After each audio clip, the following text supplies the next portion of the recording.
ദരിദ്രർക്കുള്ള വീടുകൾ നിർമ്മിക്കാനുള്ള ഫണ്ട് കൈയിട്ട് വാരിയാണ് ഈ ദാരിദ്ര്യ നിർമ്മാർജ്ജനം പ്രഖ്യാപനം ആഘോഷിച്ചത്. ദരിദ്രർക്കായി വീടുകൾ നിർമ്മിക്കാൻ അനുവദിച്ച ഫണ്ടിൽ നിന്ന് 1.5 കോടി രൂപയാണ് വകമാറ്റിയത്. 37 ലൈഫ് വീടുകൾ ചെലവാക്കുന്ന പണമാണ് ഇപ്പോൾ ഇതിനു വേണ്ടി നഷ്ടമാക്കിയത്. ലൈഫ് വീടുകൾക്ക് സർക്കാർ നൽകുന്നത് വെറും 4 ലക്ഷം രൂപയാണ്. ദാരിദ്ര്യ നിർമ്മാർജ്ജനം പ്രഖ്യാപന പ്രചരണത്തിനായി തദ്ദേശ സ്ഥാപനങ്ങളുടെ തനത് ഫണ്ടിലും കൈയിട്ട് വരികയാണ് പിണറായി സർക്കാർ. പണം ചെലവഴിച്ചത് മുഖ്യമന്ത്രിയുടെ പ്രസംഗം ലൈവ് സ്ട്രീമിംഗ് ചെയ്യാനും പരസ്യ ബോർഡുകൾ സ്ഥാപിക്കാനുമാണ് എന്നതാണ് ഏറ്റവും രസകരമായ കാര്യം. പ്രശാന്തുണ്ട് വിശദാംശങ്ങൾ നൽകാനായി തിരുവനന്തപുരത്ത് നിന്ന്. പ്രശാന്ത്, നമസ്തേ, ഗുഡ് മോർണിംഗ്. പ്രശാന്ത്, എത്ര പേരാണ് ലൈഫ് പദ്ധതിയിൽ അപേക്ഷ നൽകിയിട്ടും അതൊന്നും തന്നെ പരിഗണിക്കാതെ പോയി ഇപ്പോഴും ഈ ടാർപോളിൻ വലിച്ചു കെട്ടിയ വീടുകളിലൊക്കെ കേരളത്തിൽ താമസിക്കുന്നത്? അപ്പോൾ അവർക്ക് വേണ്ടി ചെലവാക്കാനുള്ള തുക എടുത്താണ് ഈ ഗംഭീരമായ ധൂർത്ത് നടത്തിയിരിക്കുന്നത്.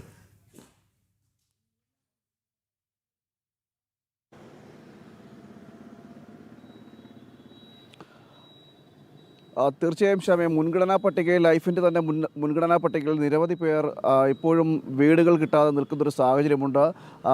സർക്കാർ ഓഫീസുകൾ തോറും കയറി ഇറങ്ങുന്നൊരു സാഹചര്യമുണ്ട്. അങ്ങനൊരു സാഹചര്യം നിലനിൽക്കുന്നു. ഇവിടെയെല്ലാം സർക്കാർ പല പല കാരണങ്ങൾ പറഞ്ഞുകൊണ്ട് സാമ്പത്തിക പ്രതിസന്ധി അടക്കം പറഞ്ഞുകൊണ്ടാണ് ഇവരെ ഈ പദ്ധതി നടപ്പിലാക്കാതെ അല്ലെങ്കിൽ അവർക്ക് ആവശ്യമായ തുക പോലും അനുവദിക്കാതെ നീട്ടിക്കൊണ്ടു പോകുന്നൊരു സാഹചര്യം ഉണ്ടാകുന്നത്. അപ്പോഴാണ് ഈ ആഘോഷങ്ങൾക്കും അതോടൊപ്പം തന്നെ മറ്റ് അതിനുമായിട്ടുള്ള ധൂർത്ത് സർക്കാരിൻ്റെ ഭാഗത്ത് ഉണ്ടാകുന്നത് എന്നതാണ് ഏറ്റവും എടുത്തു പറയേണ്ടത്. കഴിഞ്ഞ ദിവസം നമുക്കറിയാം, വലിയൊരു പ്രഖ്യാപനം ആണ് സർക്കാർ നടത്തിയത്. അതിദാരിദ്ര്യമുക്ത കേരളം എന്നൊരു പ്രഖ്യാപനം നടത്തി. നമുക്കറിയാം അത് ആ പ്രഖ്യാപനമേ തട്ടിപ്പാണെന്ന് അറിയാം. എന്നാൽ അതിനുവേണ്ടി ഈ പാവപ്പെട്ടവരുടെ സാധാരണക്കാരുടെ കീശ കൂടി കൈയിട്ട് മാറുന്ന, അല്ലെങ്കിൽ അവർക്ക് കിട്ടേണ്ട ആനുകൂല്യം കൂടി കൈയിട്ടെടുക്കുന്ന, അല്ലെങ്കിൽ വകമാറ്റി ചെലവഴിക്കുന്ന ഒരു നിലയിലേക്ക് സംസ്ഥാന സർക്കാർ ചെന്നെത്തിയതെന്നതും ഏറ്റവും എടുത്തു പറയേണ്ടത്. അതായത് ഇന്നലെ മമ്മൂട്ടി അടക്കമുള്ളവരെ, അല്ലെങ്കിൽ മോഹൻലാൽ, മമ്മൂട്ടി എല്ലാവരെയും ഉൾപ്പെടുത്തിക്കൊണ്ടാണ് പരിപാടി സംഘടിപ്പിക്കാൻ ഇരുന്നത്. മോഹൻലാലും കമലഹാസനും അതിൽ നിന്ന് പിന്മാറുകയും ചെയ്തു. ആ പരിപാടിയിലേക്കാണ് ആ പരിപാടി സംഘടിപ്പിക്കുന്നതിനാണ് ഇത്രയും തുക, അതായത് 1.5 കോടി എന്നാണ് നമ്മൾ മനസ്സിലാക്കുന്നത്. അത്രയും തുകയാണ് അടിച്ചു മാറ്റുന്നൊരു സാഹചര്യം ഉണ്ടാകുന്നത്. 37 ലൈഫ് വീടുകൾ വയ്ക്കുവാനുള്ള തുക, അതായത് പാവപ്പെട്ട 37 കുടുംബങ്ങൾക്ക് ജീവിക്കാൻ ഉള്ള തുകയാണ് ഇത്. ഏകദേശം 1.5 കോടി രൂപ എന്ന് പറയുന്നത്. അതാണ് സർക്കാർ ഇത്തരത്തിൽ വകമാറ്റിയത്. അതാണ് ഏറ്റവും രസകരമെന്ന് പറയുന്നത്.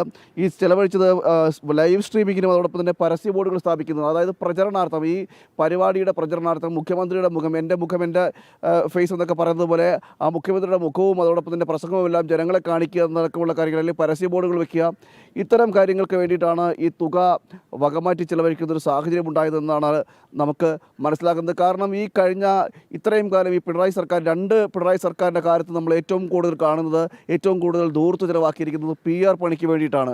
അത് ആ PR പണിക്ക് വേണ്ടിയിട്ട് എടുത്തിരിക്കുന്ന തുക പോലും ഇത് തന്നെയാണ്. ഈ സർക്കാർ ഫണ്ടിൽ നിന്ന് എടുത്തുകൊണ്ട്, അല്ലെങ്കിൽ ഇത്തരത്തിൽ പാവപ്പെട്ടവർക്കുള്ള, അല്ലെങ്കിൽ അടിസ്ഥാനത്തെ വർഗ്ഗ ജനങ്ങൾക്ക് ആവശ്യമായിട്ട് അവർക്ക് ഉപകരിക്കേണ്ട തുകയിൽ നിന്ന് അടിച്ചു മാറ്റിക്കൊണ്ടാണ് ഇത്തരത്തിലുള്ള PR വർക്കുകൾ നടക്കുന്നത്. നിരവധി PR വർക്കുകളാണ് കേരളീയം പരിപാടിയിലായാലും ശരി, നേരത്തെ നടന്ന മറ്റ് പരിപാടികളിലെല്ലാം ഇത്തരത്തിലുള്ള PR വർക്കുകളാണ് നടത്തിയിട്ടുള്ളത്. ഈ PR വർക്കിന് വേണ്ടി മാത്രം ഒരു സർക്കാരായിട്ട് മാറുകയാണ് പിണറായി സർക്കാർ എന്ന് പറയേണ്ടിയിരിക്കുന്നു. കാരണം ഇത്തരത്തിൽ തുക ഈ സെക്രട്ടേറിയറ്റിന് മുന്നിൽ സമരം വരുന്ന ആശാ വർക്കർമാർക്ക് പോലും ഓണറേറിയം കൂട്ടിക്കൊടുക്കാൻ കഴിഞ്ഞിട്ടില്ല. 1000 രൂപയാണ് കൂട്ടിക്കൊടുത്തിരിക്കുന്നത്. അതും 33 രൂപ മാത്രം. ഒരു ദിവസക്കണക്ക് നോക്കുകയാണെങ്കിൽ 33 രൂപയാണ് ആ ഒരു ഓണറേറിയം പോലും കൂട്ടിക്കൊടുത്തിരിക്കുന്നത്. ഇങ്ങനെ സമരം ചെയ്യുന്നവർക്കും, അല്ലെങ്കിൽ പട്ടിപ്പാവങ്ങൾക്കും, അംഗൻവാടി ജീവനക്കാർക്കും അടക്കം അവരുടെ ശമ്പളം പോലും കൂട്ടിക്കൊടുക്കാനില്ല. സാമ്പത്തിക പ്രതിസന്ധി എന്ന് നിരന്തരം പറയുന്ന ഒരു ധനമന്ത്രിയുള്ളൊരു കേരളത്തിലാണ് ഇത്തരത്തിൽ.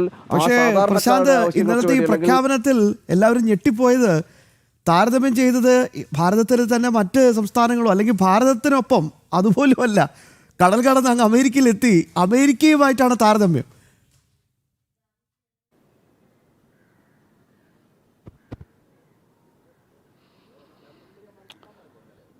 സ്വാഭാവികമായിട്ടും എല്ലാ കാര്യങ്ങളും പറയുമ്പോൾ ഇടതുപക്ഷം പറയുന്നത് അമേരിക്ക തന്നെയായിരിക്കും. കാരണം അവർക്ക് താരതമ്യം ചെയ്യാൻ മറ്റ് സംസ്ഥാനങ്ങളോ അല്ലെങ്കിൽ മറ്റ് രാജ്യങ്ങളോ ആ രാജ്യങ്ങളെയൊക്കെ വെച്ച് നോക്കുമ്പോൾ ഏറ്റവും അവരെടുക്കുന്ന ഉദാഹരണം, ഇടതുപക്ഷം എടുക്കുന്ന ഉദാഹരണം അമേരിക്ക തന്നെയായിരിക്കും. അത് ഇപ്പോൾ മാത്രമല്ല, പല കാര്യങ്ങളിലും അങ്ങനെയൊക്കെ തന്നെയാണ്. എന്തായാലും ഈ താരതമ്യമൊക്കെ ചെയ്യുമ്പോൾ, അല്ലെങ്കിൽ ഇത്രയും PR വർക്കുകൾ നടത്തിക്കൊണ്ട് യാതൊരു തെളിവുകളുടെയോ യാതൊരു രേഖകളുടെയോ അല്ലെങ്കിൽ യാതൊരു പഠനങ്ങളോ ഒന്നും നടത്താതെ ഒരു പ്രഖ്യാപനം നടത്തുന്നു. ആ പ്രഖ്യാപനത്തിന് വേണ്ടിയിട്ടുള്ള ആ പ്രഖ്യാപനം ഒരു വലിയ ആഘോഷമാക്കി മാറ്റുവാൻ, ആ ആഘോഷമാക്കി മാറ്റുന്നതിന് വേണ്ടിയിട്ടാണ് സാധാരണ ജനങ്ങളുടെ സഞ്ചിയിൽ കൈയിട്ട് വാരുന്ന നടപടിയിലേക്ക് സർക്കാർ ചെന്നെത്തുന്നത് എന്നാണ് ഏറ്റവും എടുത്തു പറയുന്നത്. ഒരു ലൈഫ് വീട് വയ്ക്കാൻ സർക്കാർ അനുവദിക്കുന്ന തുക എന്ന് പറയുന്നത് 4 ലക്ഷം രൂപയാണ്. നമുക്കറിയാം ഇപ്പോഴത്തെ ഒരു ചെലവ് വെച്ച് സാധനങ്ങളുടെ ആയാലും ശരി, മറ്റ് വീട് വയ്ക്കാൻ ആവശ്യമായ സാധനങ്ങളെല്ലാം വാങ്ങാൻ പോലും 4 ലക്ഷം രൂപ തികയില്ല എന്ന് നമുക്കറിയാം. അപ്പോൾ 4 ലക്ഷം രൂപ ആണ് ലൈഫ് വീട് വയ്ക്കാൻ സർക്കാർ നൽകുന്നത്. അങ്ങനെ 4 ലക്ഷം രൂപ വെച്ച് നോക്കുകയാലും ശരി, 37 വീടുകൾ വയ്ക്കുവാനുള്ള തുക ഉണ്ട്, 1.5 കോടി എന്ന് പറയുന്നത്. അങ്ങനെ ആ തുകയാണ് സർക്കാർ അടിച്ചു മാറ്റുന്ന ഒരു സാഹചര്യത്തേക്ക്, അല്ലെങ്കിൽ വകമാറ്റി ചിലവഴിച്ചുകൊണ്ട് ഇത്തരത്തിൽ പ്രചരണത്തിനും ഫ്ലെക്സ് ബോർഡുകൾ സ്ഥാപിക്കുന്നതിനും അതോടൊപ്പം തന്നെ ഈ LED ബോർഡുകൾ സ്ഥാപിക്കുന്നതുമടക്കം ലൈവ് സ്ട്രീമിംഗ് നടത്തുന്നതിനുമടക്കമായിട്ട് സർക്കാർ വകമാറ്റി ചിലവഴിക്കുന്ന ഒരു നിലയിലേക്ക് അല്ലെങ്കിൽ ചെന്നെത്തുന്നത്. കാരണം പാവപ്പെട്ട ജനങ്ങളെ വഞ്ചിക്കുന്ന ഒരു സമീപനമാണ് സർക്കാരിൻ്റെ ഭാഗത്തുനിന്നുണ്ടാകുന്നത്. ഇപ്പോഴും ആ സമീപനം തന്നെ തുടരുന്നൊരു സാഹചര്യമാണ്. പലപ്പോഴും നമുക്കറിയാം എന്ത് കാര്യം പറഞ്ഞാലും ശരി, അല്ലെങ്കിൽ എന്തെങ്കിലും ഈ കാര്യങ്ങളെല്ലാം പറയുമ്പോഴെല്ലാം സർക്കാർ വികസനത്തിൻ്റെ കാര്യങ്ങളോ അല്ലെങ്കിൽ മറ്റ് അടിസ്ഥാന വർഗ ശമ്പളങ്ങളുടെ കാര്യങ്ങളെല്ലാം പറയുമ്പോൾ, തൊഴിലാളികളുടെ ശമ്പളങ്ങൾ പറയുമ്പോൾ, ഈ വിഷയങ്ങളെല്ലാം പറയുമ്പോഴും സർക്കാർ പറയുന്ന ഒരേ ഒരു കാര്യമെന്ന് പറയുന്നത് വലിയ സാമ്പത്തിക പ്രതിസന്ധിയാണ്, കേന്ദ്രം തരുന്നില്ല, അങ്ങനെയാണ് ഇങ്ങനെയാണ് എന്നടക്കമുള്ള ചില ന്യായവാദങ്ങൾ സർക്കാർ നിർത്താറുണ്ട്. പക്ഷേ അപ്പോഴും ഇത്തരം ചെലവുകൾക്കായിട്ട് സർക്കാരിൻ്റെ പ്രചരണത്തിനും PR വർക്കുകൾക്കുമായിട്ട് കോടികളാണ്, അതും സർക്കാർ ഫണ്ടിൽ നിന്നോ അല്ലെങ്കിൽ തദ്ദേശ സ്വയംഭരണ സ്ഥാപനങ്ങളുടെ ഫണ്ടിൽ നിന്നോ ഒക്കെ അടിച്ചു മാറ്റുന്ന ഒരു സാഹചര്യം ഉണ്ടാകുന്നത്. ആ ദൂർത്ത് ഇപ്പോഴും തുടരുന്നൊരു നിലയിലാണ്. പലപ്പോഴും ഈ സർക്കാർ മുണ്ടുമുറുക്കി കൊടുക്കാൻ ജനങ്ങളെ പ്രേരിപ്പിക്കാറുണ്ട്. എന്നാൽ ജനങ്ങളെ മുണ്ടുമുറുക്കി കൊടുക്കാൻ പ്രേരിപ്പിക്കുന്ന സർക്കാർ സ്വയം മുണ്ടുമുറുക്കി കൊടുക്കാൻ തയ്യാറാകുന്നില്ല എന്നതാണ് ഏറ്റവും സത്യമെന്ന് പറയുന്നത്. കാരണം ഇത്തരത്തിൽ അഴിമതിയും ധൂർത്തും കെടുകാര്യസ്ഥതയുമുള്ളൊരു സർക്കാർ, പിണറായി വിജയൻ സർക്കാരിനെ പോലെ മറ്റൊരു സർക്കാർ ഉണ്ടായിട്ടുണ്ടോ എന്ന് നമുക്ക് സംശയം തോന്നും. കാരണം ഇത്തരം കാര്യങ്ങളെല്ലാം പറഞ്ഞുകൊണ്ട് സ്വയം ഈ PR വർക്കിനായി അല്ലെങ്കിൽ മറ്റ് മുഖ്യമന്ത്രിയുടെ സോഷ്യൽ മീഡിയ കൈകാര്യം ചെയ്യുന്ന ആളുകൾക്ക് ശമ്പളം കൂട്ടിക്കൊടുക്കുന്നതിനായി, അങ്ങനെ മറ്റ് സർക്കാരിന് തന്നെ പ്രചരണ പരിപാടികൾക്കായി, ഇങ്ങനെ സർക്കാരിൻ്റെ ഇത്തരം പ്രചരണ പരിപാടികൾക്കായിട്ടാണ് ഈ കോടികൾ സർക്കാർ ഫണ്ടിൽ നിന്ന് തന്നെ വകമാറ്റി ചെലവഴിക്കുന്ന ഒരു നിലയിലേക്ക് എത്തുന്ന ഒരു സാഹചര്യം ഉണ്ടാകുന്നത്.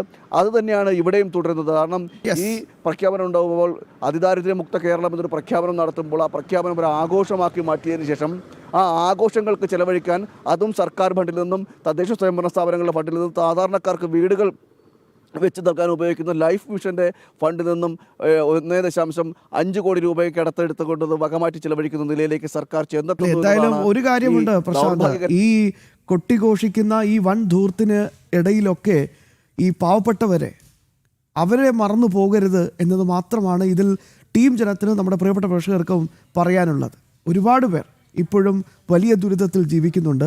അവരെയൊക്കെ മറന്നുകൊണ്ട് ഒരു PR വർക്കിലേക്ക് കാര്യങ്ങൾ പോകുമ്പോൾ എങ്ങനെ കൃത്യമായി നീതി ലഭിക്കും എന്നൊരു ചോദ്യമാണ് ഇവിടെ വരുന്നത്.